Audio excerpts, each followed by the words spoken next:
a few high-level findings. We're going to go talking about some specific cards, including some mea culpas for things that we may have gotten wrong. Then we're going to go through a couple of our drafts, talk a little bit about sort of what we've been experiencing personally, some thoughts on maybe cards to pick, cards to avoid, strategies to pick, what seems strong in the set, what doesn't seem strong so far, maybe a little bit about the... First off, I want to talk about the card power of the set. I did have a quick first impressions episode as well that I'll try to remember to link to, so you should see kind of up above here a link to that if you want to check it out. It's a condensed form kind of going over the high level findings. We're going to get a lot deeper in this episode though, but I do want to iterate because it does really draw in from the high level findings down to the details. What we're going to say today is the card power is centered in the uncommons. It's the commons, while they'll make up the majority of your deck by definition, they do not really hold the most power in this set. And also the rares, yes, some of them are powerful, but they're not overpowered like March of the Machines was for people that were playing the last set where the rares kind of dictated. Granted, they put more than one rare in a pack in that set, so everyone had tons of bombs, but point being, uncommons are where the power's at. And I do want to mention we do have a distribution here of 17 lands win rate spread out over grades. So what's effectively happening here is each card that's here has a given win rate, and it's distributed over a bell curve that goes basically from A plus down to the Fs, same grading scale we gave in our set review. You can't necessarily say, first of all, with a week's worth of data, and second of all, there is some confounding factors like black and red we think are the most powerful colors, so that will shift even lower powered cards up just because they're winning with all the other cards of that color, right? So some of this you take with a grain of salt, but still it's data-based rather than any kind of bias-based type of approach of looking at it. And you'll see if I were to filter out just for uncommons, we have quite a few that are up here in the higher grades, and when you filter down into the commons, well, there's only 4 that are in the A range there, and there's a lot more in the A range. When I checked this a couple days ago, it was 15 uncommons had a B plus or higher, and 4 commons were B plus or higher. So I think that's changed a bit since then, but it still kind of drives home the point that uncommons are really where the power is at. And sets like that are, I think, fun because the bomb isn't going to, ruin the game against you most of the time. Uncommons are a little more plentiful for everyone to get, but you still get to play with some powerful uncommons as well. And so it'll kind of change. It'll direct how we take the strategy of the set, knowing that fact. Definitely, yeah. I also want to talk a little bit about some card synergy and how my observation at a high level has been that card synergy is losing a little bit to raw power, at least here in the initial stages. Obviously, the metagame evolves over time, but right now, sort of, it's especially what I've seen, and I think what we're seeing in some of the data as well, is that things like green, white food, green, blue scry, while you can combo off a lot of stuff with those potentially, they're just getting beat down by things like red, white, red, black, even just, a red, green beat down with big creatures can sometimes take them down because they take a little bit longer to ramp up. They take a lot more careful play, whereas that, one removal spell can sort of just spell the end of your, strategy because it takes out your uncommon. Like you said, the uncommons are kind of the power base. You get a removal spell that takes out, your Arwen or something like that that's really helping with your scry strategy, then, it really just, makes the whole thing fall apart. And then they just attack you with a bunch of creatures and you lose. Yeah. I've been on both sides of that. So, it's definitely something that that I've been seeing a lot. Aggro is certainly very good. I think one of the things that I particularly noticed in this set, at least early on, and again, might change over time as strategies change, is that the play draw advantage for play is pretty high, especially compared to some other sets.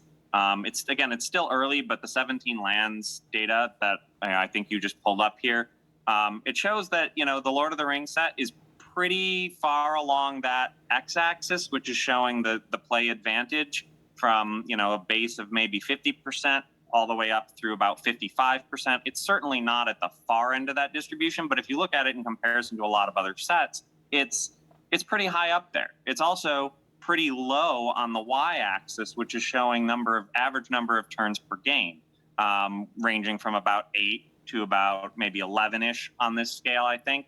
And you see it's at like 8.6, 8.7, somewhere in between there. And so it's currently the second lowest set on that distribution in Premier Drafts. So it's a fast set. It's a set where playing gets you a pretty significant advantage right now. I've certainly noticed that in my games.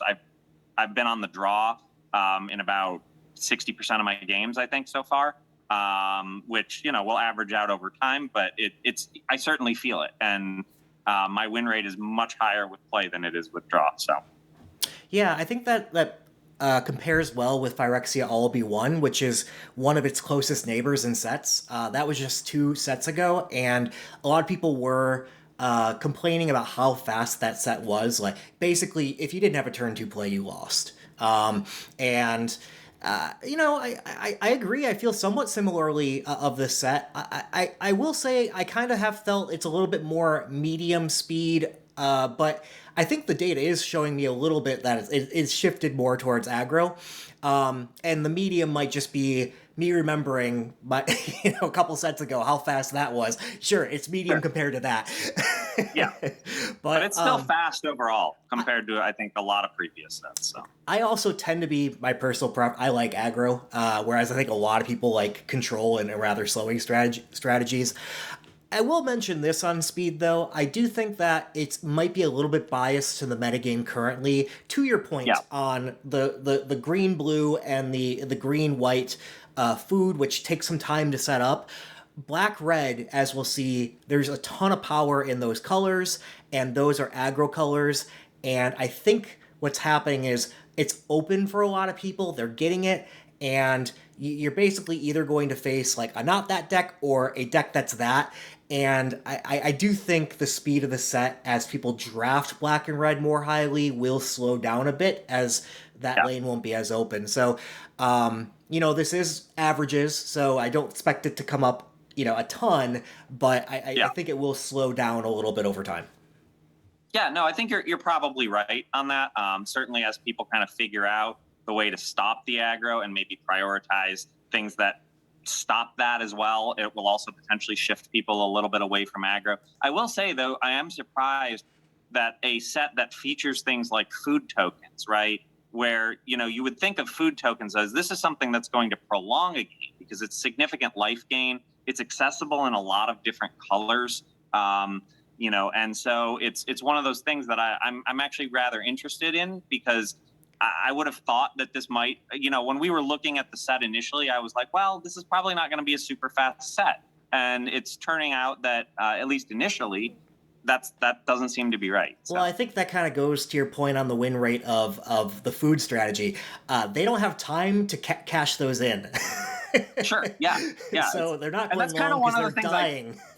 I kind of thought that was going to be the case, too, because 2 mana per food is a lot. It is a lot. And it's just stuff you're not playing to do with your food. Now, if you've got something else like mushroom watchdogs or other ways to sacrifice your food, that might be a different story. But I'm just thinking like using food for life isn't really paying off. Yeah. I would be curious to your point, though, the distribution of the speed. Like, it seems like, yes, there's a lot winning right off, but once you get to strategies that are slower, I do kind of feel like the tail end might be slower than most other formats. When you get the right decks combined, the game does last a while. That said, most sets, I'm used to seeing somebody near decking a lot of the time in that longer distribution. Me or my opponents really haven't gotten close to decking. And there might be some other reasons. I almost decked someone. But, what's that? Yeah. I almost decked someone. Okay. In one game, but it was because I was playing Mouth of Sauron. It's because I was playing, it's I forget the name of the card. It's a blue card. It amasses and it mills. I'm forgetting the name of it. Oh, yeah. Yeah, no, and so I did almost deck someone once in one game. I was playing Mouth of Sauron. I was playing several copies of Surrounded by Orcs in this, so it was a blue-black sort of control strategy. And I did get them down to 3 cards. I can't remember whether I ended up winning or not, but that was like I milled them for 10 cards in one go at one point. That's not going to happen frequently. But it is kind of fun when it comes together and potentially like gets you the game. But yeah, like I said, I didn't actually mill them. I think I won that game just because of board presence and things like that. But I did have like a 10-10 army. So Nice. I also think that the ring bearer mechanics, that's the featured mechanic of the set. In my mind, this kind of hit, to be honest, closer to what I was thinking than what you were thinking. And at least in a lot of your comparisons of card ratings, you had brought up the Ring Bearer, and Ring Bearer definitely is a role player, but I see it as more important than Battles were for March of Machines last draft, but not like a key featured player. Like, it matters, but it came up as something that mattered in less than half my games, I would say, overall. Sure. And so I kind of feel like there are some decks that will want to go in on the Ring Bearer mechanic, but I think there are plenty of decks that don't care about it. And the cards that say Ring Bearer on it, most of them are Tempted by the Ring, are kind of lower power for adding that ability onto it. And I don't really think you want to play those cards for the most part. You want to play cards that are generically good, that happen to say Tempted by the Ring, and then you get the bonus off of it. Yeah, no, I think that's generally true. I will say there are certain strategies that I think if you get, there's certain creatures that if you can pull a couple of them in that are really good ring bearers, that it's almost a build around strategy where you can get 1 or 2 of these creatures plus a significant number of ring temps. So there are a few cards that are kind of build around almost when it comes to ring tempting, and Moria Marauder is definitely one of them. It's gold. It's obviously rare, so it's not something you're going to get multiple of. But if you can get this in a pack and then get a few other things, like this is probably in my mind one of, if not the best ring bearers because of the double strike and the way that the level 4 of the ring works. Right, level 4 of the ring says whenever you deal combat damage to a player with your ring bearer, they lose 3 life. Boom. This deals combat damage twice each time. Yeah, so this attacks for 8. If you're at that 4th level of ring temp, plus it's going to be harder to block because it's a 1/1. Even if they chump it, right, you're probably going to kill their chump blocker. And so the bonus, right, is also really good, right? Like if you deal combat damage to a player, exile the top card of your library, you may play that card this turn, right? So this is one of those, like if you get something like this in your pack or somebody passes it to you, like you might consider a ring temp strategy with things like the 1/1 Rohirrim with Menace, that when it dies the ring temps you, things like that can get you pretty quickly to build up to that level 4 of the ring, because this kind of thing, or things like Bilbo Retired Burglar, which is 1 colorless, 1 red, and 1 blue, and whenever it deals combat damage to a player you create a treasure token.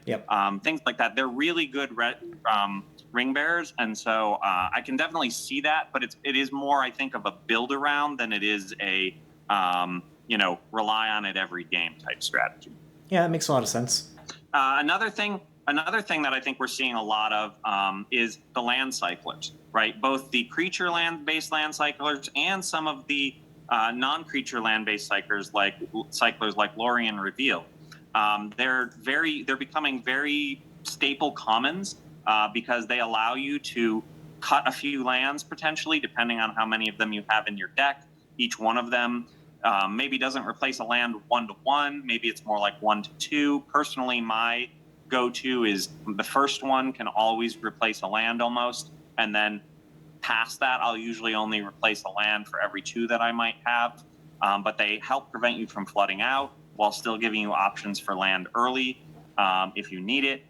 There are some that play really well with graveyard recursion, such as the black one, the troll. I forget its name specifically, but the one that I like to call has Mega Menace, with can't be blocked except by 3 or more. And so there you go. Yeah, Troll of Khazad-dûm, that's the one. And things like that are really great because they're serving multiple purposes. They're giving you lands, but they're also in most cases a pretty good top end card to play, no matter what color you're playing. And so I think those are some pretty surprise stars of the set. Although I think we talked about a couple of these during our set review and just kind of highlighted that we thought these were generally pretty good cards. But I'm certainly surprised at how they're playing overall. So. Yeah, and I think your point on like the diminishing returns of cutting the lands is a good one. So like, yeah, I agree. Your first one, you can just cut one land because it's at some point it's just so easy. You can count as a land, pay 1 mana, boom, you get your other land that you would have needed in your deck. But at some point, if you have like, I've had decks with like 5 of these in it, and I don't want to play 12 lands, right? Sure. Yeah, no, I would not recommend that. Please don't do that. Yeah. And I may be somewhat new to drafting on Arena, but even I would say that's not a good plan. But you could certainly, with 5 of them, cut 2 lands, maybe 3. I've cut 3 depending on what your mana curve looks like. But I also think when I've cut 3, I don't think I've ever played less than 15 lands so far.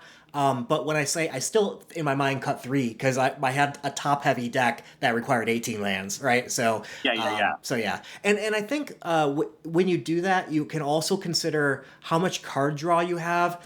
Card draw is an interesting one because you actually want more mana as you draw cards late in the game because you want to make sure you hit all your land drops such that you can play them all out with a reasonable speed, especially with the speed of the format, right?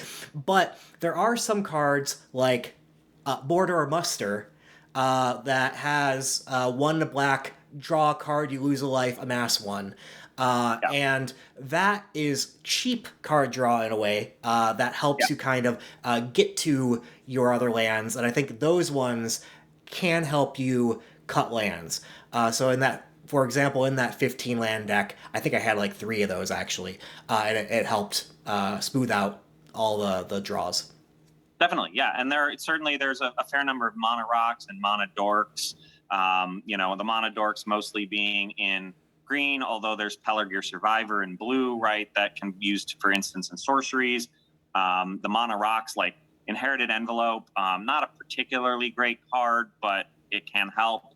File of Galadriel, a much better card that can certainly help. So there are definitely other ways to smooth out your mana a little bit. And even if, we haven't really gotten into talking about color smoothing, but obviously you've got your Wizard's Rockets, you've got your Shire Terrace, and things like that to help smooth out across multiple colors. There's been times where I've splashed and I've literally played like 1 Plains, right? And then maybe I'll play the Plains Cycler, or maybe I'll play a Shire Terrace to fetch it. And at that point, I'm like, I'm not worried about it. And I've never found myself in a situation where I didn't have the colors I needed when that card came up.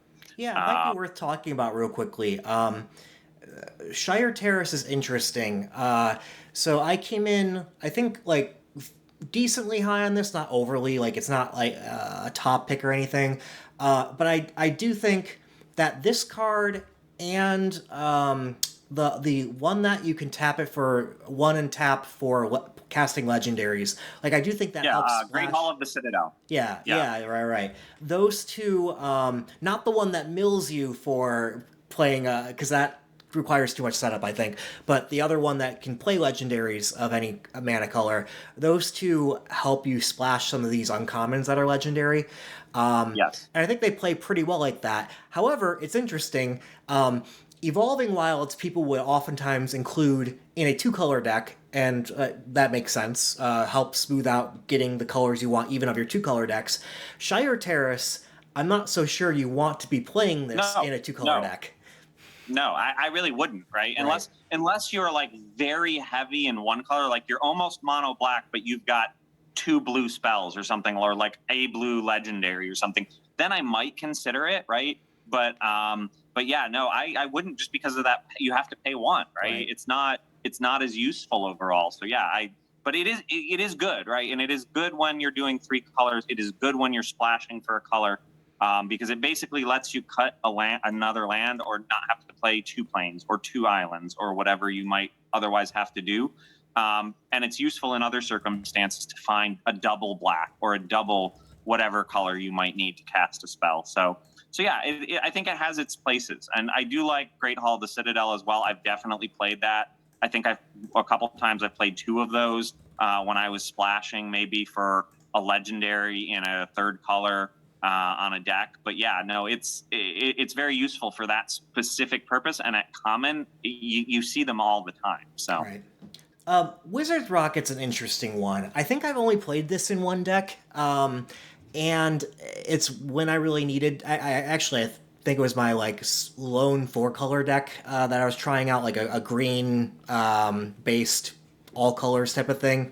It was okay. Yeah. I think it was like a 3-3 deck, but Wizard's Rockets, I didn't really like it in that the not being able to cash your card until draw a card until you cash it in, and you want to wait to cash it in for what you need it for, combined with only being able to use it once was really what hurt me. So this is now kind of like the last of my fixing picks. I'll pick it up if I have no other good picks, and it kind of helps leave you open if you want to be doing some more splashing. But really, I don't play this card. Sure. I will say I found a niche for it in with some of those whenever you draw a second card, right?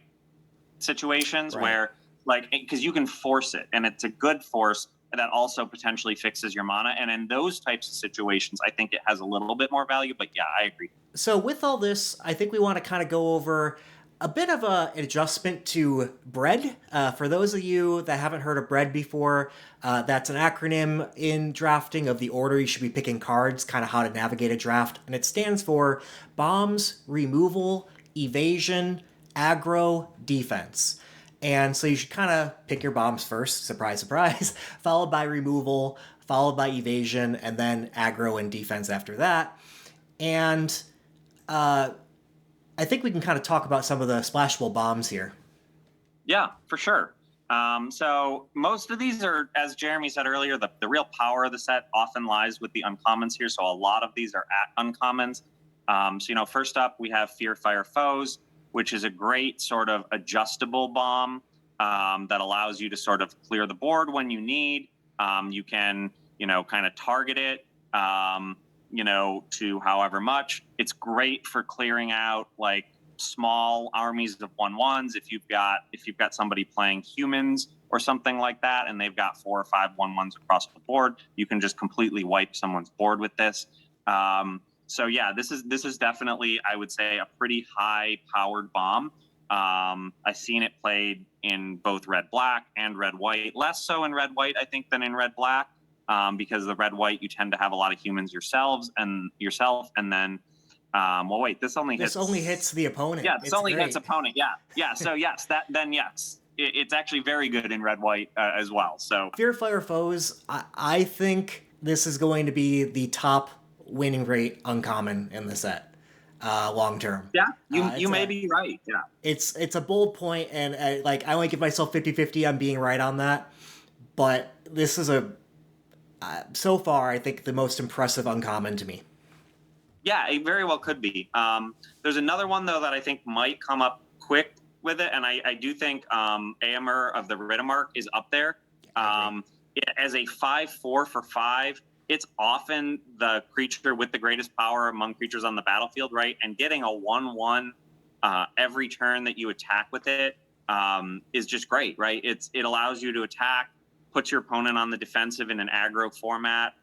So I think it's a really strong one. I'm not sure whether it'll make its way to the top, but it's certainly up there. What do you think, Jeremy? Yeah, I would have that top 3. Same confidence, 50-50. Yeah, they're both listed as A's right now on the win rate graph, and this is my second favorite currently. So I agree. Yeah, definitely. I've played this one. I've played Gothmog, Morgul Lieutenant, a few times, and I think it's also very much up there. Essentially 4 power and toughness for 4. It's really great. It gives your army death touch. It's really, I think it plays really well. I've actually played this in a black-white deck. Yeah. Like it combos really well with other cards like Denethor and things like that because it gives every single one of your human tokens. It combos with the one of the Knights of Gondor. I can't remember which one it is, but the one that creates a 1/1 when it comes into play, right? So that one also get death touch, right? So black-white with something like Gothmog, it's also a human itself. So if you get things that give humans benefits, right, it benefits from that. So yeah, I think this is also a really strong uncommon. Another one I think that's also, and I think I just mentioned this, Denethor, Ruling Steward, very good. I'm not entirely sold on black-white as colors yet. It's kind of in this weird spot, I think, but I think it will probably start getting played more because I think there are a fair number of things in there. There's a lot of good removal, especially if you're going wide with soldiers. You've got things like Hobbit Sting, which I've played for 6 or 7 damage before. And I think you can certainly get a lot of work done at that for 2 mana instant. You obviously still have things like Claim the Precious in black. You've got Lash of the Balrog, right, which synergizes really well with a small tokens deck because you don't mind sacrificing one for it. But yeah, Denethor, Ruling Steward, really great. It allows you to be aggressive because you can just attack out. You don't care if they block your 1/1. You're getting another one back. And then late game, right, you can potentially close out a game with this card because you can just, sit there. If you're in a, stalemated board state, okay, you play, I forget what it is, the name of it, but the one that it's 2 mana, white and a black, gives you 2 flyers, right? I think it is. Yeah, 2 flying spirits. It's up there on win rate too. Shadow Summoning. Shadow Summoning, yeah, there it is. And, you can play that, pay 4 mana, sacrifice both of those. That's 2 life, right? There, and then, Denethor will create another token for you on your end step after that, right? So there's a lot of good synergies with Denethor, and I do think, although I have not seen it played a lot, I do think that white-black will end up picking up just because of things like that. That's actually the last deck I played was black-white. I went 6-3 with it, so almost trophied. Just the I was playing against black-red aggro a couple games in a row at 6-2, and it did overpower me. But we think that's the best deck in the format. Black-white I think is up there. I mean, I definitely think a notch below black-red. But and white-red. I think it's black-red, white-red, maybe black-white. Something like that. White-red is interesting.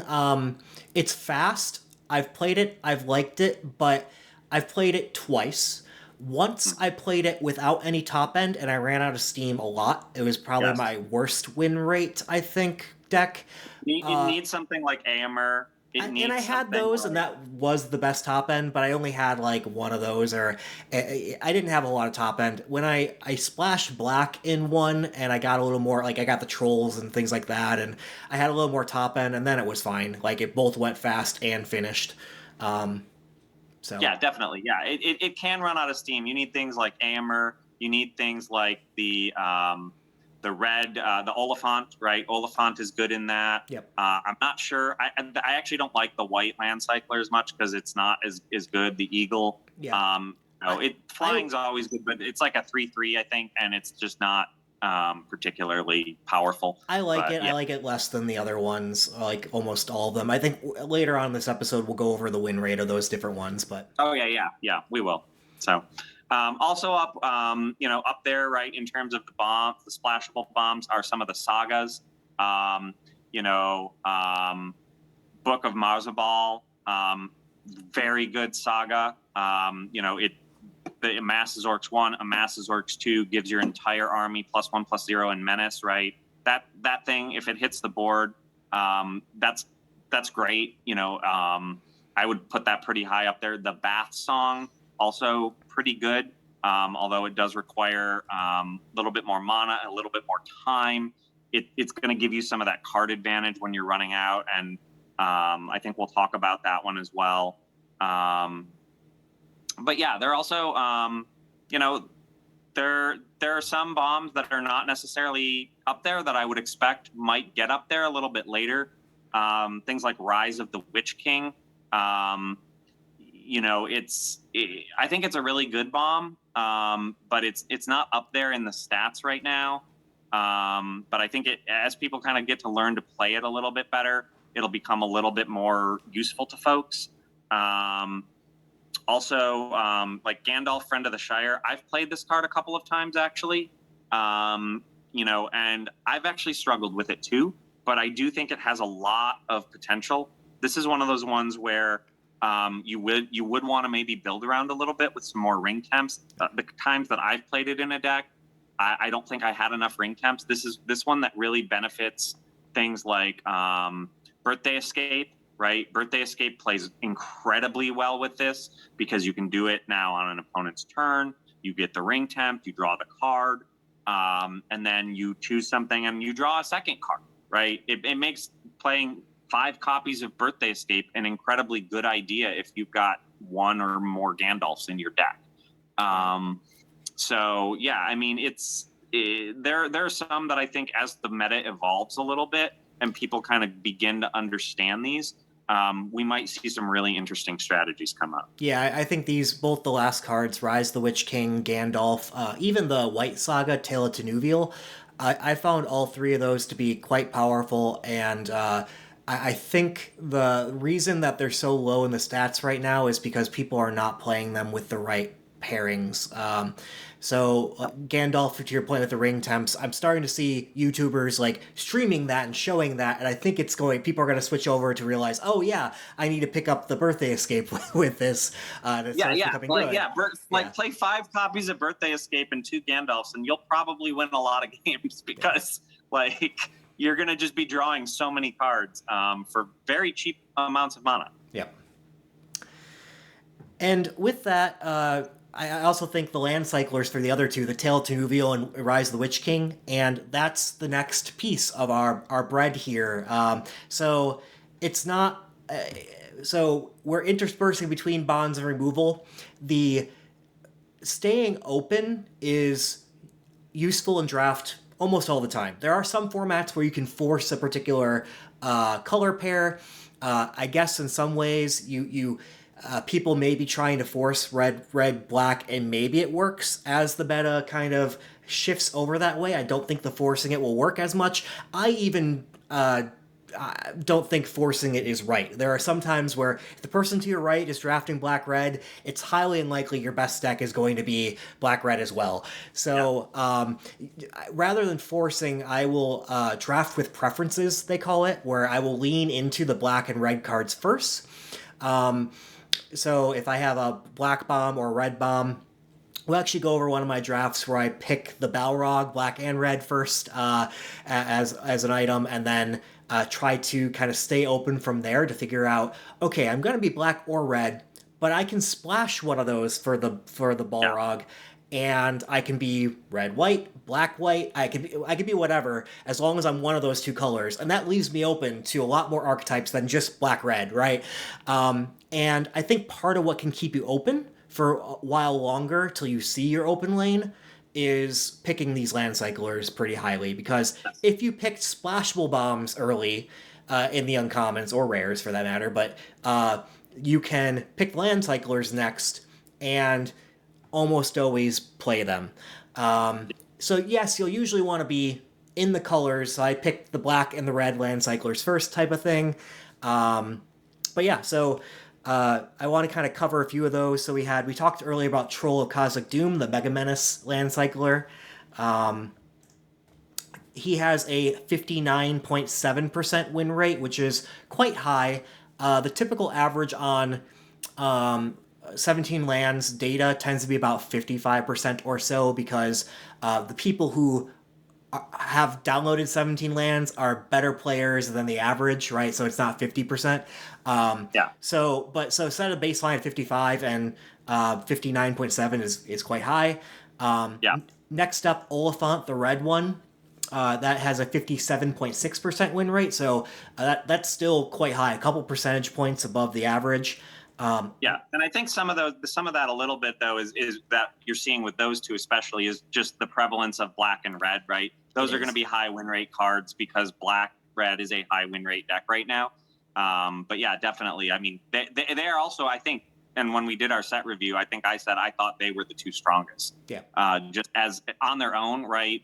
You know, giving something else trample, and Troll of Khazad-dûm requiring 3 blockers, right? Like it's insanely good, because those will help you win games. Yeah, I especially like their ability to manage lands. Like, if I have several of these and 16 maybe 15 lands, but together I have like 20 mana sources, I get access to all the mana I want.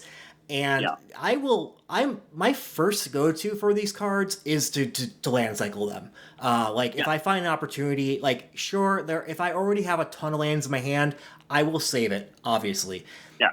If I at all, even if I have 3 lands and I think I might need a 4th coming on up and I have an opportunity with 1 extra mana, I'll get my 4th off of this. Yeah, no, absolutely. If I'm going into my 4th turn, right? Or it's like end of my opponent's 3rd turn and I've got a mana open and I don't have a land to play on my 4th turn, I will absolutely cycle one of these away to not miss a land drop, right? Like it's a no-brainer. Rather than risking it, just do it because, and I've even found myself like not playing a 3-drop at times, like playing a second 2-drop, 2-coster and leaving that mana open just because I've either got a 4-drop or I know I'm going to need the land. I've got like a 5-drop or something like that, and just saying, you know what, I like this really big creature, but I like a land more. Yeah. Like this doesn't do anything if I don't get to play my land. So yeah, I've definitely found playing around those is really good. I think you hit the nail on the head with the comment regarding, like, I think hitting your land drops is very important in this set. And also your comment on sometimes playing a 2-drop so that you have your 3rd open mana to do the land cycling. I think that this set sets you up well for kind of a 2-peak mana curve distribution, where you kind of have up to 3 mana, a lot of those. You don't need as much of 4 or higher, and then your top end could just be your mana fixers in some sense. Obviously, there's exceptions with your splashable bombs, but outside of like bombs and these land cyclers, I don't usually have top end outside of that. But you'll get a lot of top end between your bombs and your land cyclers. Yeah, you want to have some kind of top end, but sometimes it's just these, and that's okay. Yeah. Right? I've played 3 Generous Ents in a deck, and I'm like, you know what? That's my top end, and that's fine, right? I wouldn't necessarily recommend that because I don't particularly like green. We'll kind of maybe get into that a little bit more, but it's, they're all good, right? I like the white a little bit less, and I think the win rates bear that out. I think it's the lowest win rate of all of them. So maybe we can cover that real quickly. The next up would be Lorien Revealed, 57.2%, so just below the red one. And then it's Generous Ent, 55.7, and then Eagles of the North with 54.5. I actually like Eagles of the North more than I like Generous Ent. I will play any of them. Yes, but that's my order, with Eagles North being second to last. But I have found it is a powerful effect, especially if you can Tail to Nuvial the Eagles of the North back. So that specifically that combo, where now your creatures are first strike, +1/+0. I found some good in that, but I will say it is the weaker of the bunch. I think we've also seen a lot of really good removal in the set. And so another thing we wanted to make sure we covered was some of these really good removal cards. Obviously, and we talked about this a lot in our set review, there are things like Claim the Precious, which is just excellent removal in black. In red, you've also got Smite the Deathless and Improvised Club, both of which are really good removal. And I think are getting played like they are. Although I will say, I do frequently see things like Improvised Club passed even as late as 8th or 9th pick in a pack. I've wheeled a couple of those, which is interesting. but I do think they're people are starting to recognize that they're good. I think people are kind of averse to sacrificing a creature for improvised club, but again, it's about the deck build, right? Like that plays really well in a white-red strategy where you've got a lot of humans that are just little 1/1s that you don't care about. It plays great with things like Rally at the Hornburg, right? You can rally at the Hornburg and then use one of your little 1/1s to kill a 4/4, and it's great. So there's also real quickly, I do want to talk to Improvised Club. Yeah. So I think we had this, I mean, somewhere in the lower range in our grades. I don't remember exactly where, probably like a C-, D+ type of thing, because you do have to sacrifice an artifact or creature for the 4 damage. But in this set, given that 1/1s are way more prevalent than I was thinking, at least, than more prevalent than most sets, and you get the sometimes spare artifacts with some treasures or some foods. Yeah, food plays well with it, right? You can use a food for an improvised club, right? Exactly. Like this hits pretty hard, and I love that this can go face. I've definitely, in my black red, got them down to 8, and they're just like, okay, 4 mana, I win the game, like because I have 2 of them. No, it's very good, right? And it helps with those stall outs, like, and especially in aggro decks, right? If you're facing the mirror match, if you're black red and you're facing black red and you're sitting at 4 creatures on the board, they've got 4 creatures at the board, no one wants to attack into each other, you draw this, that can win you the game, absolutely. And because you just do it to the face and they're dead. You mentioned, for sure. You mentioned it going late too, so I just want to show what I pulled up here because maybe not everyone knows what this graph is. These graphs, it's in 17 lands, the card performance graph. I like to filter it for average last seen at, so that's kind of how late of a pick in the pack you will last see on average that card. So how late does it go is basically the answer, what that means. And then game in hand win rate, when you have this in your hand at some point, how often do you win? And I put that on the y-axis, so higher means more likely to win. So you got your best red cards up here. Okay, we talked about your fire foes. This is probably like Aomer. Yep. You can kind of start predicting what these cards are. This one, the size also means how often it's drafted. So this is bigger, so it's probably a common. So this has got to be, although we saw it earlier, but Rally at the Hornburg. And you can see the delta, so of how late it gets picked and win rate of like the line. People are picking way underrating Rally at the Hornburg right now, and as you mentioned, Improvised Club also has quite a bit of a delta there. And it goes even later, right? It seems like it goes even later than things like Rally at the Hornburg, because I do think people look at it and they're like, yeah, I don't want to sacrifice a creature, but are not realizing like there's great synergy between those 2 cards. 4 mana, like you get 2/2 hate, you get 2 1/1 hastes, attack, next turn they play a creature, boom. Sacrifice 1, it's gone. And so yeah, I mean there's a lot there. I'll also like some honorary mentions here. I do really like Lash of the Balrog for similar reasons to Improvised Club. It doesn't do face, but it's also an unlimited amount of damage, right? It just destroys the creature. Great in black red, great in white black. Anything where you can get a small cheap token or something to sacrifice. I don't know if it's on like one of the winningest cards, but I like it. I play it. It seems to work really well.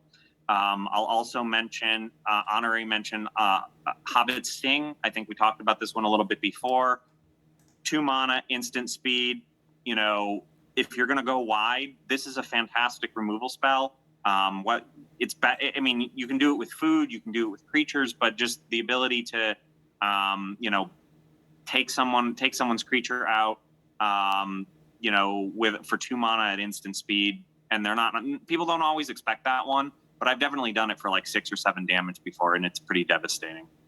Yeah, curious where this is going. Okay, it's going here. Yeah, it is doing worse than people are taking it. I will say, I have yet to play Hobbit Sting, but that's more because I haven't played white as often. And yeah, usually when I'm playing white, I'm playing it with black or red, where there's other removal and stuff. So sure, yeah, no, it's not your top end removal, but I will say it's good. I've played a couple of green-white decks in it, in which case it is one of that, and things like Stew the Conies are actually like really your only removal. And so I've definitely played it in those to pretty good effect. But yeah, I think it's certainly not as good as the others, but that's why I said it's more like an honorary mention. I think it's better removal than people give it credit for, and I think as people learn to use it, it will come up in value. But it's situational at best. And then up next in our bread order, we have Evasion. When that fits in, I think the Flyers have done pretty well. I do want to mention in our gradings here, you'll see Voracious Fellbeast is an A, which we did not get right in our grading of the set review. I think it's specifically just good in this set as a 4/4 flyer for 6 that black has enough otherwise removal that getting the 2-for-1, there's a lot of 1/1s running around, but when you're playing black, often pairing it with red, you might have a Fear Fire Foes to kill out all those 1/1s and stuff, and they just have one creature left, and this will take care of it. And then you get a food as well. I think it does enough to make this actually a good card. This isn't, I don't know, it's not like my top pick or anything, but I have actually picked this like second or third before, yeah.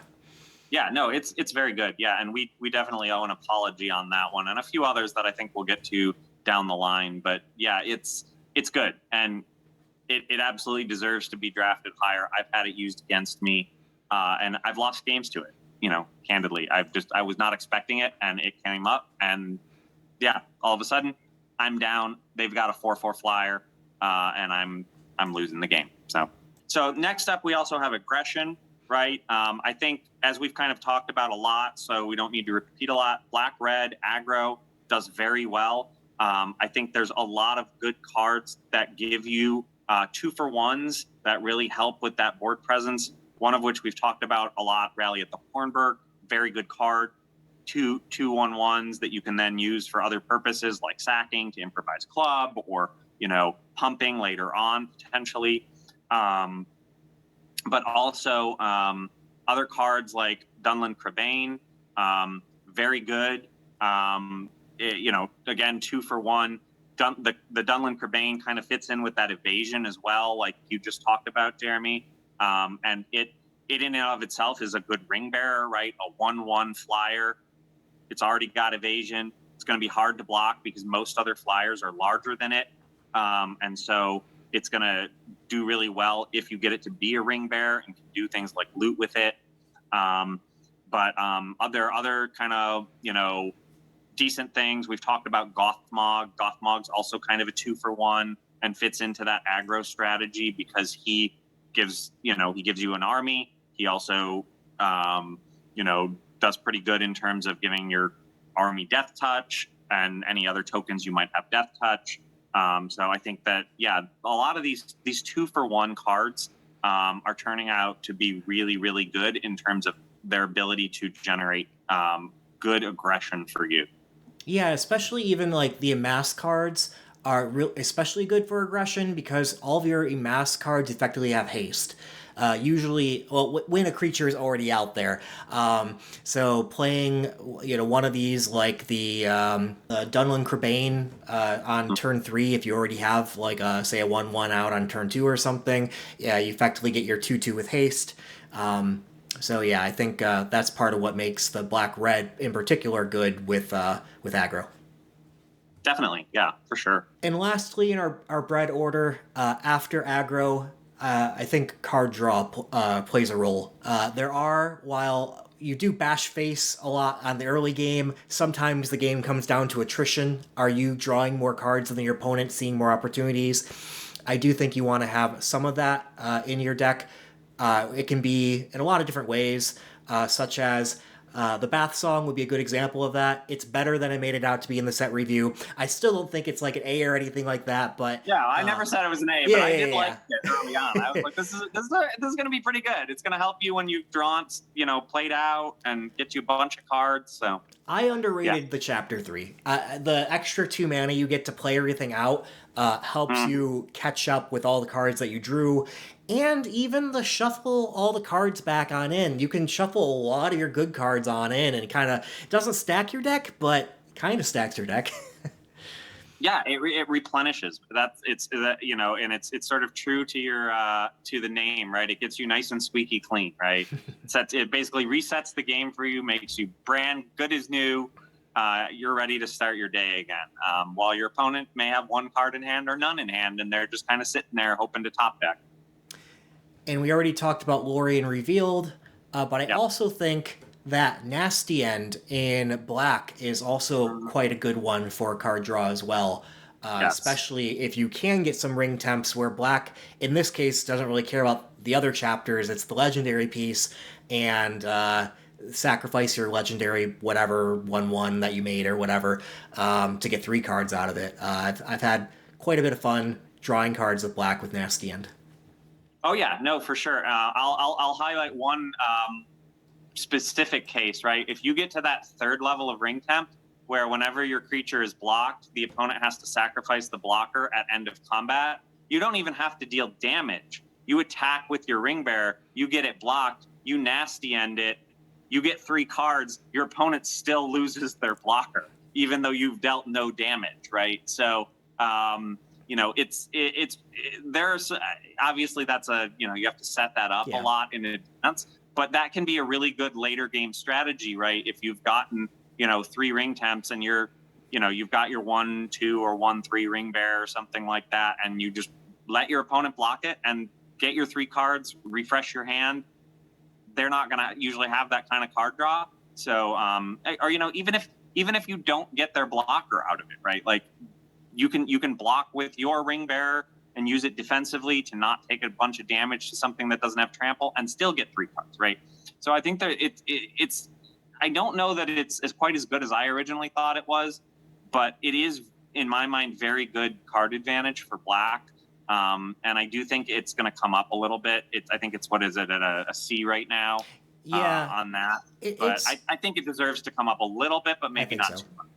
Yeah, maybe it's not as necessary in like a lot of the black-red metagame where you're going so fast anyway, but I think as the format slows down a bit more, I expect this one to also go up with that. And I actively want a copy or 2 in my decks, so be on the lookout for this one. I do think it's the flexibility as well of like, whenever you happen to be able to keep up 2 mana, if they want to kill something and you just say, okay, counter your removal spell, I draw 2 or maybe 3, that's just quite a big blow.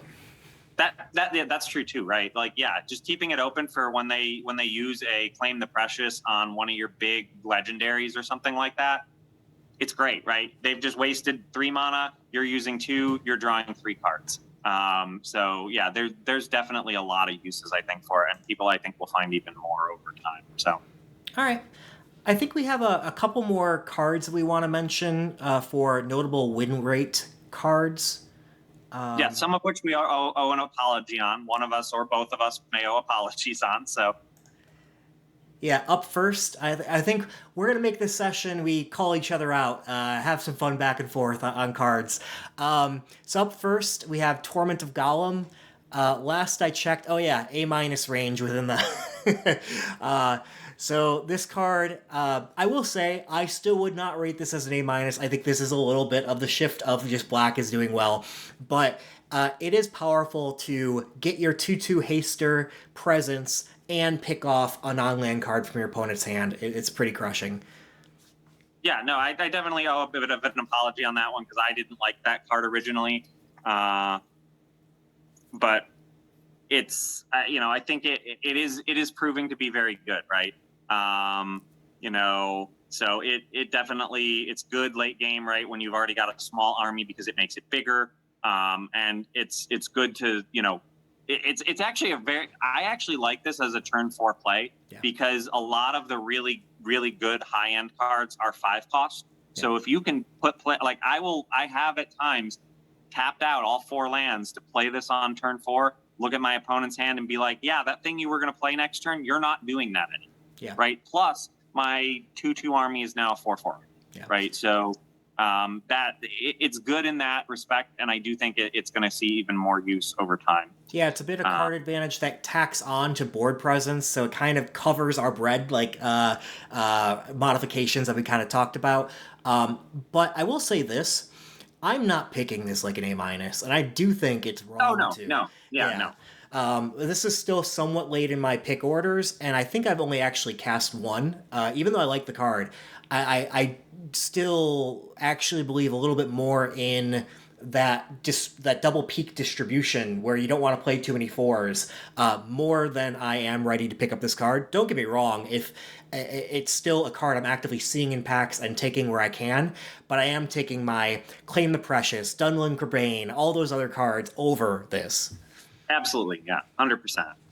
But I think there's also I've seen a lot of use and have used it myself. Shelob's Ambush. I think you owe a little bit of an apology on this one because I said this is going to turn out to be a pretty good combat trick, and you thought otherwise, Yeah. right? But I do think it's up there and it's getting used a lot. That Death Touch, it's such a good surprise because you don't need to put it on anything important, and for 1 mana, like just taking anything out. Like I've seen this take out. I've used it to take out things like Sauron. I've used it to take out, things that it had, like with a 1/1 that had absolutely no right to be taking anything out, but it just and the food is just a bonus on top, right? Yeah. You may not use it, you may not need it, but for 1 mana to get that option later on to gain 3 life, that can be the difference between winning and losing. So it is efficient with everything that you get, and sometimes that sacrifice artifact, like I like my improvised club, right? This sets you up for a very good improvised club as well. So I was too low on this. I owe an apology. I'm still not playing this also as a B plus, and I do think that it should not be picked that highly. But this is better than I thought it was.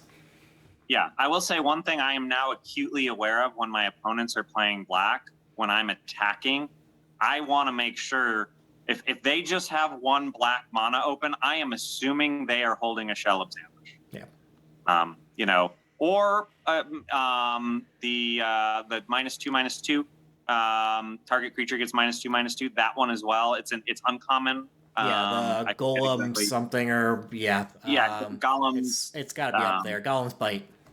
Golem's Bite, yes. I'm assuming with 1 mana open, they're either holding a Shelob's Ambush or Golem's Bite, and I do play always like that's a possibility because it has absolutely destroyed me as much as I've used it, and so something to think about in the actual play stage of a game as opposed to the draft of a game. Just watch out for these because they will absolutely just kill your game at times. Yeah, it's tough to play around 1 mana cost things. Like I will say I usually don't because sometimes you hurt yourself more assuming that they have it than when they don't. But if they're doing something that is otherwise weird, then you can assume that they have it. yeah. Like if they are saving, if they've been attacking and all of a sudden they stop attacking or something like that and are saving a blocker or something, and it doesn't make sense for them to have saved that blocker. Like you've got, it's not going to kill your guy, and they don't need to chump. Be aware for things like this, right? Because there are ways. I've seen it happen a lot. Yeah. Are you a bit higher on this card now? You weren't terribly low before, but have you come up on it? A little bit, yeah. I've come up on this one as an uncommon. I do think it's good, but I'm not. I like Shelob's Ambush more than this, actually. I really do because I think it's got a little bit more versatility, and it's also as a common. It's just much easier to get. I think. I think people do take this one fairly high, and it is up there at an A minus, right? But I'm not sure it deserves to be quite that high. But yeah, it's good for sure. Yeah, I'm wondering where Shelob's Ambush is probably right here. Much higher win rate than Taken. It's way taken up there, pretty right? late. Yeah. So it's taken at like 6.5 average last taken at, whereas just kind of curious, like this has to be somewhere in the here range. Golem's Bite right here, it's taken. But it's a little closer to that line, right? It's a little closer to the line. than Shelob's Ambush is. It still has a higher win rate, though. But yes, so Shelob's Ambush is underrated more, yes. Yes. But I still like Golem's Bite quite a bit more than I like Shelob's Ambush. But but I have come up on Shelob's. Yeah. So yeah, no, and we've got some other ones as well. I think there were some that you wanted to mention. Yeah. So just real quick ones. Relentless Rohirrim. Let me actually show it in this view. Yeah, it's like the fourth highest common here. It's a B. I don't really think it's a B, but it gives you. It's a 4-mana 4/3, which is serviceable, decent, with a free ring tempt. And one I like even more that's similar is Uruk-hai Berserker, which is in the same range there. 3-mana 3/2 ring temps. So these are the kind of ring temps I like that already come on something kind of decent. I mean, I like Claim the Precious the most. Sure. But yeah, so I just wanted to mention those cards as ring temps are all pretty good. Yeah, definitely. And also, so a card I don't understand why it's doing so well is Quarrel's End. Let me pull that up. Yeah, so Quarrel's End, red common, that was, it's in the B range. I don't get this. Maybe it has to do with the card, like red does not have card draw, and so if you're not in the black and in blue with the other card draw, maybe this is your serviceable other card draw. I guess that's what's happening here. Whereas red is a very powerful color, and sometimes needs something to suffice for card draw. So this just does enough to do that, and it probably is worth, like, we've seen this as a 2-mana do this, but you don't create a 1/1. It probably is worth tacking on the 1 more mana to get a 1/1 board presence on top of that. What do you think about that? Yeah, no, I think this card is actually a little underrated, and I think I can't remember whether I liked it when we did our ratings or not, but I see it more as a later game play, right? I would not play this turn 3, right? I just, unless I absolutely needed that 1/1 on the board, I would not play this turn 3. But I would play this turn 6 when I've got an extra land in my hand that I don't need, and I want to kind of replenish my hand a little bit and get maybe an extra 1/1 on the board. I think it particularly works pretty well in white-red, because white-red has no, like you just said, there's no real good card advantage in those colors, right? So this is that card advantage, and I think it's good for use later in the game when you've sort of started to run out of steam a little bit, but you drop one of these. I wouldn't recommend playing a ton of them in a deck, but I think 2, maybe 3 could be useful, right? Especially when in white-red, where so many of your good creatures are going to be either 1 or 2 drops or 5 or 6 drops. Like, this is the kind of spell that fits pretty well in that 3-mana range. There's some good 4s, obviously, with like Aemir and things like that. And Rider of Gondor, I think it's, what is it, Rider of Gondor or Knight of Gondor? One of the Gondor Knights is a good 4-drop. But yeah, it fits well in like that 3 range where maybe you don't have as much or need as much. And you don't play it turn 3, but it's nice to have later where you can play alongside, say, a Rally at the Hornburg or something like that, and then kind of help replenish your hand a bit. Yeah, so it was showing that Izzet blue-red was really what was holding the power there. Sure. Yeah, I can see it, because in a blue-red spells matter deck, it gives you board presence, and it counts as a sorcery for your instants and sorceries, right? For everything you might need it for. So yeah, I mean, I can see it in that situation because you run less creatures, right? So this gets you a nice, reliable chump blocker too. Yeah. Interesting. I have yet to play this card, I think. I might have played it in one of my red decks because I needed some card draw. But, you know what actually was really funny? Somebody played Quarrel's End against me, and I had Reprieve, the bounce it to their hand and draw a card. So they made them have to discard twice, right? Because they had to discard to play it. And like, nope, back to your hand. Next time you play that, you're discarding another card. That was fun. Yeah, that's actually a very good use of Reprieve, right? Like, yeah, that's a really good use of Reprieve, a card that I otherwise still do not think is that great. It's I think it's situationally useful, but I'm not sure I would play it that often. If you're about to win, I can see its use. I mean, it is up there as one of the best white cards, but bear in mind the best white cards are at B minus. So, Build a Pony is top. Commons. I mean, I do like Build a Pony. I just find it funny Build a Pony. I am surprised. I also misunderstood how this card worked originally because I thought it was switch power and toughness, right? But it's not. It keeps its 4 toughness, right? But it just gets 4 power temporarily, yeah. right? So that's big difference. That's what it makes it good. Yeah. Yeah. So or you can do it to other creatures too. You can make them have the toughness power equal to their toughness. Yes. Yeah. You can do it in other ways too, and it makes it a good ring bearer actually because you pump it after blockers, right? And then all of a sudden now you're doing 4, potentially 7 if you've tempted enough, right? Yeah. So,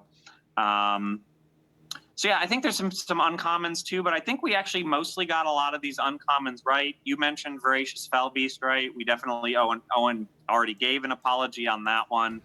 Same with Denethor. Yeah, Denethor as well. I think we underrated that. So one I think I definitely owe an apology on is Horses of the Bruinen. This card has lost me several games. It also is making me rethink Amass in some ways. I don't think Amass is bad. I still think Amass is very good. But this card particularly is very good at dealing with it, especially because you build up an Amass over like turns 2, 3, 4, 5, right? And then they come in turn 5, turn 6, Horses of the Bruinen, your 6/6 Amass army is gone, right? I've had that happen a couple of times. And so it's making me rethink how I play Amass, right? My goal now with Amass is not to necessarily pump that army super large. It's to trade effectively with that army, to, use it against opponents 2/2s, maybe they're 3/3s, but then save some of my Amass to play after I've traded, right? Because then I'm still getting the creature back. It's not necessarily, hey, this is great to get a 6/6. It can be in some cases, but especially when I'm playing against blue now, I almost try never to go above a 3/3 Amass. Yeah, that makes sense. Just because that card just absolutely destroys it. Yeah, I was curious to see where Smoothing of Smeagol was, which is the 2 mana kind of version of that, which I like better. I have yet to play even Soothing of Smeagol or the Horses of Bruinen, but that definitely makes sense that they're good against Amass. I had the feeling that when you're not playing against Amass, it's not as good, so you kind of got your duality there. Yeah, definitely. And there's certainly a number of rares. I think we called a lot of these right. There might be some that a couple of us or one of us may owe an apologies on. But I think do you want to start off? I think you actually got to play this one, right? And can confirm it is absolutely, up there, A range, A plus range. Yeah, Andoril is great. I got to play with it, and it was awesome. I don't really have much else to say. I mean, it's it was fun to do. I love that it creates its 1/1 creatures with it, so even if they kill your creature, you got more you can attach this thing to and keep on going off. That was a lot of fun. I also had it in the same deck, although I've had this a couple of times. Witch King of Angmar, also great. One thing that was kind of funny is my opponent did Rise of the Witch King. My Witch King of Angmar made me sacrifice it. Here's my only creature that I had out. So that was really crushing, and I lost to that opponent. But other than that, this thing has always been pretty close to winning me the game. So. Sure, yeah. Another one, obviously, and this is actually the most winningest card in the set right now. If you look at game in hand win rate or game played win rate, it is just up there. It's in the 70s. And I think rightly so. It is just an absolutely broken card, or is Orcish Bowmasters. I think it's absolutely deserved in the A range. I would take it anytime if you see this card. I have not been lucky enough to see that. I've seen it played against me, and I've definitely lost games to this card. But it is incredibly good. yeah, I mean, what do you think? I actually have gotten a chance to play with it. Yeah, 71% win rate. I have gotten the chance to play with it, and it was good. I will say I liked Angdarel and Witch King of Angmor better than Orcish Bowmasters. So I would actually bet Andoril will beat Orcish Bowmasters by the end of the set in win rate. But, Orcish will remain high up there for sure. Sure. I mean, I think for me, really what it is and what may keep it up there is just the prevalence of drawing that second card on your turn, right? Like, it happens a lot. It happens with the Ring Bearer loot. It happens with a lot of cards like Birthday Escape. Anything else that just has you draw a card, right? Wizard's Rockets, even. There's just so many ways in which you will draw a second card on your turn. And sometimes unavoidably so, right? Like, if you have a Ring Bearer and you've gotten to that second level of ring temp, if you want to use it, you have to draw that card. It's not an option. And Orcish Bowmasters will fire off. They will get they can do this. The fact that you can deal it to any target and they can deal it to your head, like, it really does, I think, make a difference, and it is well deserved up there at the high rating that it is. I don't know whether it will eventually get overtaken, but I think no matter what, it's going to be a good set card, and the Amass is just kind of a bonus on top of it, right? It gives you a chump blocker every turn, or potentially every turn, right? For someone's Ring Bearer, right? Like, if they have a Ring Bearer and they attack, let's say it's a 1/3 Ring Bearer or something. Oh, look, you attack with it, you draw a card, I deal 1 damage to you, and I get a chump blocker that I'll just sacrifice to it. It absolutely nullifies a Ring Bearer. Yeah, another one is Horn of Gondor, which is similar in terms of win rate. This card, I have not had the luckiness of being able to play with it, or the privilege of being able to play with it, but I have played against it, and it has smoked me.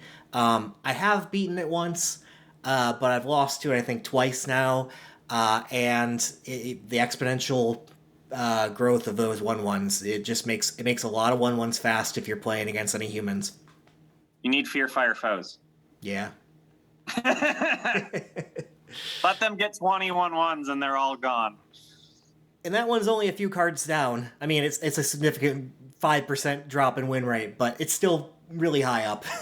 Makes sense. Yeah, definitely. So I think there's one as well that I think you owe a bit of an apology on. I rated it really high. I think I rated it an A+. I still love it as an A+. I think it's incredibly good. I have not been able to play with it or play against it, but I love it still. Absolutely. Yeah, maybe we should read through this card because Sure. it has a lot of text on it. And right here. So I have it up on the screen multiple places. Yeah, so Palantir of Orthanc. It's a legendary artifact for 3. At the beginning of your end step, put an influence counter on Palantir of Orthanc and scry 2. I think the scry 2 is a big piece. It is. It's absolutely great, right? Every turn being able to do that, you get to set up your next draw. You know exactly what you're getting. Right. Then target opponent may have you draw a card. If that player doesn't, you mill X cards, where X is the number of influence counters on Palantir or Orthanc, and that player loses life equal to the total mana of those cards. So basically, every turn you're scrying 2 no matter what when you play this, and then your opponent gets the option to either let you draw the top card which you scryed into that spot, or you mill X, where X is the influence counters, and they lose life equal to the combined mana cost. So the strategy here, I think, or at least thought at first, was take the life early, because early on it's only 1 card, or maybe 2 cards or whatever, and then as it goes later on, you can't afford to do that anymore, so let them draw. And I still think that's true. I don't think you want to take the life really any past that first turn, because this spirals out of control pretty quickly, and even more so, the fact that they're drawing so many cards, they're still mana constrained. So you can flood them in cards so they have a giant hand without the mana to be able to play it. And I've actually won against this card for that reason, but I will say I've also been totally demolished by this card as well, and owe an apology. This is into the A range. To me, it's an A minus, but I gave it a B originally, and that was too low.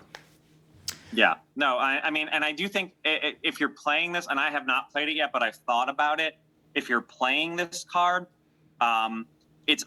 it's almost always to your advantage when you do the scry to screw with it somehow, right? Like, you probably never want to, I mean, unless you absolutely cannot stand either of those cards, you want to keep at least one of them on top, or you want to do a rearrange of them or something, because that's a mental game you can play against your opponent, right? They will now think, right, okay, he or she has rearranged their cards in a certain way, so then it makes them think, well, do they want to draw it, or do they want me to mill it and then take a shitload of damage because I've now, they've put like the 6 cost creature right on top and they want to mill it, right? Like, so I think there's a lot of mind games to be played with this, probably more in paper than on Arena, because like it's hard to play mind games on Arena so much, but still, I think there's some strategy that goes into it if you're the person playing it when you're doing the scrying, because you want to make your opponent think that it's risky, right? If you scry both to bottom, they're going to be like, well, they don't know what they have, so I might as well take the risk, right? And do the mill and instead of letting them draw. Whereas you do want to draw, I think, most of the time, and so unless they're potentially going to let you mill 4 or 5 cards and it's going to completely kill them. I think I think the only way to beat this is to aggro them out. Like long game, you're not going to win, right? So you have to beat them fast, and you can take a little bit of damage, but you also will want to. You can flood them out in cards and beat them before that. I do want to show a game where I did just that, where I beat a turn 3 Palantir. It's not long because again, it can't be or I'll lose. But I have a black-white deck here. So I kept Mirkwood Bats, black-white, right? Golem's Bite, which I like a lot. Claim the Precious, and Dunlin Crebain. Good keep. Yep. And let's step kind of turn by turn here. I went first, which definitely helped. Oh yeah, absolutely, 100%. Yeah, so they played nothing that whole time. I didn't have anything until turn 3, which I don't like, but it's reasonable in this format. So I got my Dunlin Crebain out. They got their Palantir. This is after I had gotten destroyed by Palantir by a different opponent before when I was taking damage. So I said, let's try a different strategy. Every turn they get to draw a card. Screw it. They already got that, 7 cards in hand. Let them have their 8th, 9th, whatever. And they can only go as fast as they can play out cards. So, I get my damage in. I play my Mirkwood Bats. They go. Yep. They play a 3/4. What did I do there? There we go. I attacked. You claimed the Precious, right? No. I did Golem's Bite because I knew the only thing they could block is the 2/2 not flying, and so I could save my creature, kill theirs with the Golem's Bite. Yep. And I did that. Really good use of Golem's Bite. Yeah. Thank you. Then I had nothing to play, so I just Golem's Bite tempted the ring, just because I had the mana. They play 2/1 Erebor Flamesmith. So part of the reason I tempted the ring, I made it so that they can't block my flyers, right? So I tempted my army, so they had to play something small, or they can't block it, right? So great, they play something small. I went ahead and let them draw. Yep. And here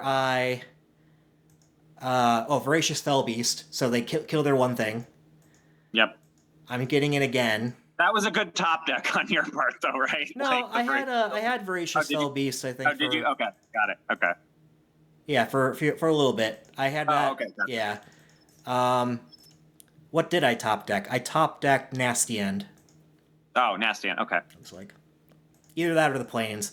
Anyway, yeah. So I got that out of the way. Went on in, and now we're pretty close. They're at 8. They bitter downfall of my Voracious. That makes sense.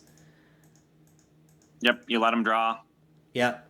And now I'm in for 3, or he's down to 3. 5. he or Yeah, she. he's down to 3. And that they quit at that point. But yeah, just sometimes Sure. you got to Yeah. be aggro.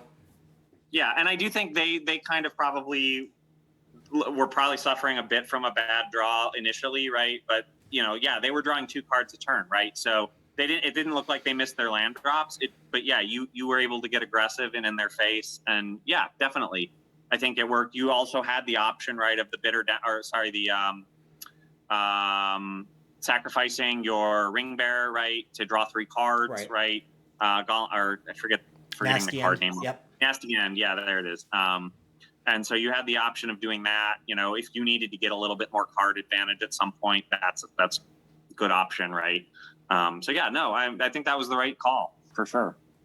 That said, the other option is to have a Westfold Rider, which I think is going to get a little bit up, and it is a 3/1 for 2 in white, and you can sacrifice it to destroy an artifact or enchantment. Given the prevalence of some really good artifacts and enchantments, I'm wondering whether this card is going to start getting taken higher in white. So it's already kind of up there with the top of the white cards, but like I'm wondering, like, as the meta evolves a little bit and people start realizing things like Andoril, things like Palantir of Orthanc, some of the enchantments like Book of Marzabal, there's some other really good enchantments. There's one in green. I'm forgetting exactly what it does. I'm blanking on it, but I've had it played against me and I hate it. Yeah, I mean, it's the one in green that lets you play creatures off the top of your deck. Right. And so I think there's going to be some potential uses for things like Westfold Rider as the meta evolves, right? As cheap, easy to get enchantment and artifact removal, but we'll see.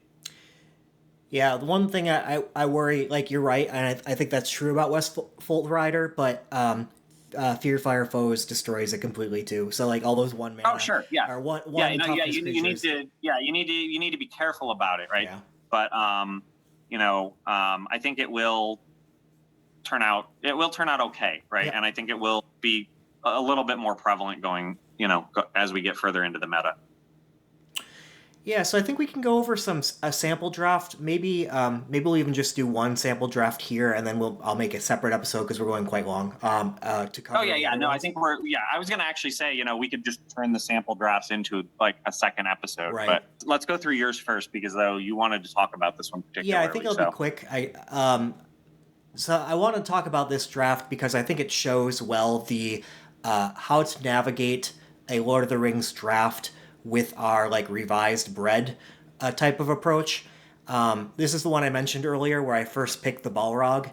I did that because this is a splashable bomb, in my opinion. Splashable meaning cards that are typically 4 mana or higher bombs. 5 is kind of preferable to 6 because by that point in the game you can splash it, whereas your 2-colored 2-mana cards really are not what you want to be splashing, right? So I first picked this one. There's not really a whole lot of other things to consider. Again, people might want to pick Arwen here, and I don't necessarily blame you completely if you do, but I don't like committing that early to a color pair right off that I have to pick. I will, like, actually in this pack, well, there's also Frodo. I think I would go Frodo over Arwen. But yeah, I mean, there's some other things, for consideration in there, but yeah, nothing stands out, right? Like there's not a lot that stands out in that pack, and I would 100% first pick Balrog in that situation, right? So yeah, 100% agree on that one.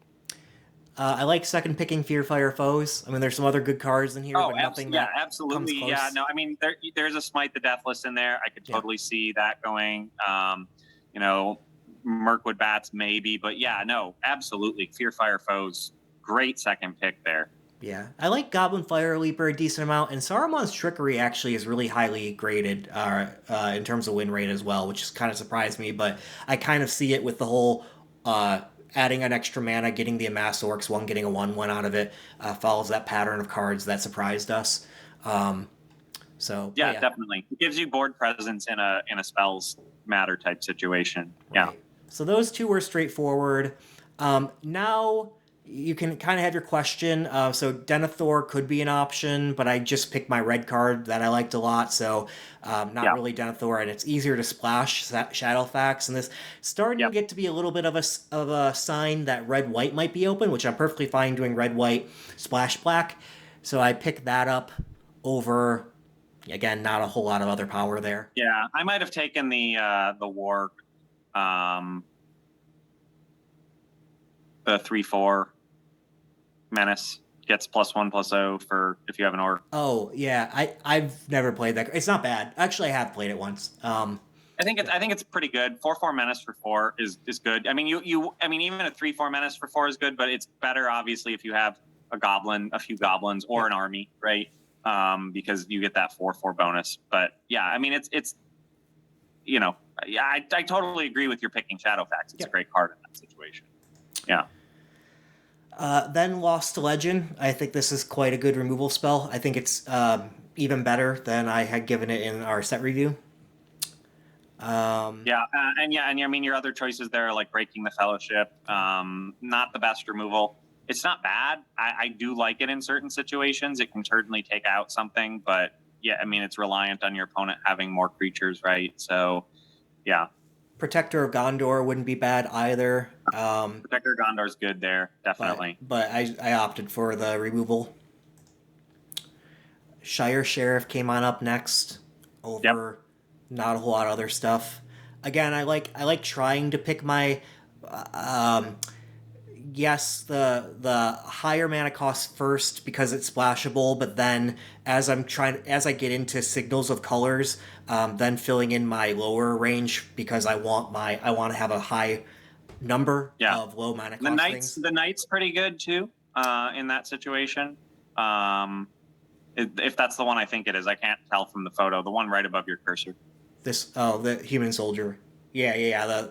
That's the one I like. I think it's really good. I think it's generally a good pick. That was what I pointed to last time, right? Yeah. That thing, the Protector of Gondor, yeah. I agree. That's another good pick. I like the Shire Sheriff better, but I do like Protector of Gondor a lot. Yeah. In fact, like, that might have been my decision point. Like, although I also just like Shire Sheriff a lot, but let's say they were close in value, I'll go for low mana cost over the high mana cost just because as the I just like the 2-for-1 of the Protector, right? It helps with your board presence. It gives you a chump blocker. Oh yeah, this is tied for the best white common, like this one and Errant Rider Errant Rider or whatever that draws you a card when it comes into play. Card, absolutely, and they're both good. Yeah. Then I picked up Fixing at this point, especially since it helps me splash my my Balrog. Now I will say, when I picked this, I thought it was the Citadel. I didn't read it. Yes, that's not the good fixer. Right. It can fix if you've got one of the cyclers, right? Potentially, but it's not the best for sure. Right. But there's also not much else in this pack, right? So I was wondering if I still pick it or not. I might have picked up one of the land cyclers instead, but at this point, I'm pretty sure I'm going to be red-white. Book of Mazar Bowl. Book of Mars Vault. Yeah, absolutely great pick there. I did pick up a Hobbit Sting. I'm sure I played it too, so yeah, I did. No, I mean it's a good removal. Pick up a 2-mana filler in this, although I do think this is really good in blue-red, but oh, absolutely, yeah. It shines in blue-red, but it's good elsewhere. I mean, you not a bad pick, especially at 9th, right? Yeah. We got our Ring Tempsu card, sure. Yep. Why not? There's another one of the bad fixers. I still thought it was the Citadel, but I mean, again, it doesn't really matter. Yeah, there's not much else there, right? Yeah. To take a black card, why not? This one's decent. I was glad to pick that decent up. trick. Yeah, Escape from Work. Thanks, good. And then you got a second Breakfast Forest, right? Yep, and here's where I really kind of lock into white, because I do like Tale to Nuviel quite a bit when I can pick up the land cyclers, and then I got my Aomer, which I like better than Shagrat. Yep, absolutely.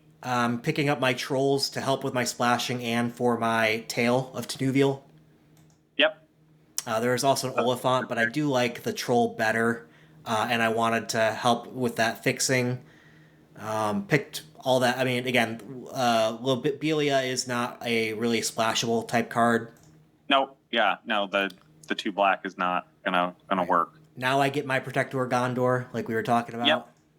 Yep. Hobbit Great pick. Sting, Another Hobbit Sting. Yep. another tail going that late. Another Tale of Snoop. Yep. Yeah. Okay. Yeah, this deck trophied. Gimli's Fury, another troll. Yeah, I don't really like Gimli's Fury, but I think it was probably the best pick there. Yeah, I agree. Same thing. It's There was not much serviceable. else. I'm Yeah, not it's I'm a not playing the serviceable- soldier. Yeah, 100%. Another troll. Yeah, sure. Mhm. Human stack. I'll take the blade. Yep. Hobbit Good. Sting. Hobbit Sting. Esquire, just because. Troll. Troll. Yeah. Turns out, I mean, I'm not going to go through each one. Here's my final. Yeah. Or, actually, I can really show the deck right here. Yeah, so this is the final deck. 2 Shadowfaxes, 2 Tails, an Aomer, 4 Landcyclers, a Landreval I picked up at some point. Yeah, I never actually got to play the Balrog, so there is something to be said about 7 mana. That said, I think I was winning always by that point, so I never needed it. But... Yeah. No, I mean it's a good deck, and I mean clearly you trophied with it. So yeah, I mean I like that pick order, right? I think you know hit the nail on the head with a lot of those picks. You know, sometimes it's just about picking whatever the best card in the pack is. Yep. Right. Even if it's not necessarily, even if you don't know what your colors are, especially if you don't know what your colors are yet. And then, you know, moving down the list to, okay, well, I know I'm playing this color. I'm not playing this color. So I'm going to take whatever the best available in that color is and make it work. Right. Yep. Or just not play it. Right. And that may be the case. Like you certainly didn't play 3 Hobbit Stings in that, even though you took 3 Hobbit Stings. Right. But, you know, still a good card. It still serves a purpose. So yeah. Yeah, I think this was early on before I liked Hobbit Sting. I do like it more now. I probably would try to find a place to fit it in here. I will admit I'm not really seeing a whole lot of space for it, but I probably would have played it over the Shelob's Ambush actually here, just Sure. because of the mana. Yeah. But yeah, that's about it though. I don't know between that and Escape from Orthanc which one I like better yet. Escape though, I just like that it's 1 mana. It's nice for the untap because Right. it's one of those ones that people don't expect as often. That people are starting to expect Shelob's Ambush and other things, but like Escape from Orthanc still flies below a lot of people's radar, I think. So Yep. All right, so I think that just kind of helps show kind of that pattern of pick orders. I do think that it works well right now in the meta to keep yourself open and get the powerful cards. Sometimes you need to abandon them. Maybe we'll see some of that in our upcoming drafts. But Yeah. we're going to make this the end of this episode to show the order of our picks. And in our next episode, we'll be continuing with Matt's drafts to see how we can be navigating that and use that kind of as a case study for what can we learn from, what can we improve. So stay tuned for that next episode. Be sure to like and subscribe, comment down below if you have any questions, and we will see you in the next episode. Bye. see you. Bye.